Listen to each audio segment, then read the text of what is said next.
help us work through that. I have President Duda from Ukraine. I have, of course, Foreign Secretary Boris. It's our task to engage with the new US administration in a way which would allow us to preserve the common interest of the Euro-Atlantic community.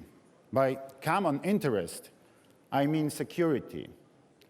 We all realized that the consequences of a potential destabilization in Europe would be felt on both sides of the Atlantic. The future of Europe, and I think also the good future of the world. When we speak about Euro-Atlantic unity, we cannot avoid the discussion on the impact of Brexit. Britain might leave EU, but it's in our interest that it does not abandon the European security architecture. The UK is a strong pillar of NATO, but also a key partner in the European defense cooperation. Therefore, we have to frame the common security and defense policy in a way which would allow Britain to actively participate. While nowadays, so many people experience a lack of trust towards state institutions. It says that NATO members will seek to eliminate conflict in their international economic policies and will encourage economic collaboration between any and all of them. Isn't that fantastic? Did you know that? NATO is a charter for free markets and free trade and breaking down economic barriers. You didn't even know that. And who needs the EU when you've got NATO? I sometimes wonder. Rather than a downfall, two crucial conditions have... Does Brexit mean the end of the EU? Emphatically not. Emphatically not. We may be leaving the EU, but we're not leaving Europe. We will remain supportive of our friends and partners in the EU, as I've said to them many, many times, in a metaphor that I think I nicked from Winston Churchill. We will be outside the main body of the cathedral, but we will be there like a flying buttress.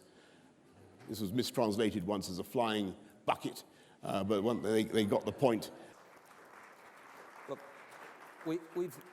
I think everybody on the panel... The second question is, are we seeing the obsolescence of NATO? And again, my answer is absolutely not. We are seeing the beginning of reform and change in NATO, and certainly a recognition that other countries need to step up to the plate and spend 2% of their GDP on defense. Order or the West or the rules-based system. And I just want you to know that there is at least one country represented here today that will shortly, as a result of a decision we've recently made, be liberated to do free trade deals once again after 44 years with any and all comers around the room. And you know where to find us. Thank you, Boris. Where are we going to be? We're going to be in Europe, geographically, culturally, intellectually, spiritually, and in every other important respect.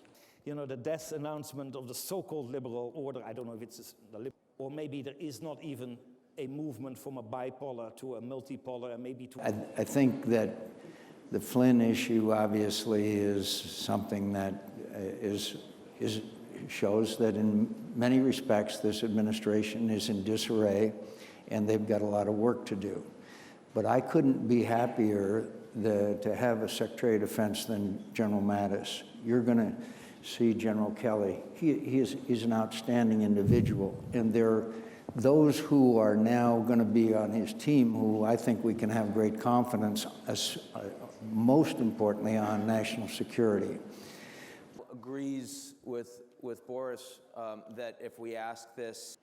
Realizing that the world has been much more insecure, but based on our interests and principles. And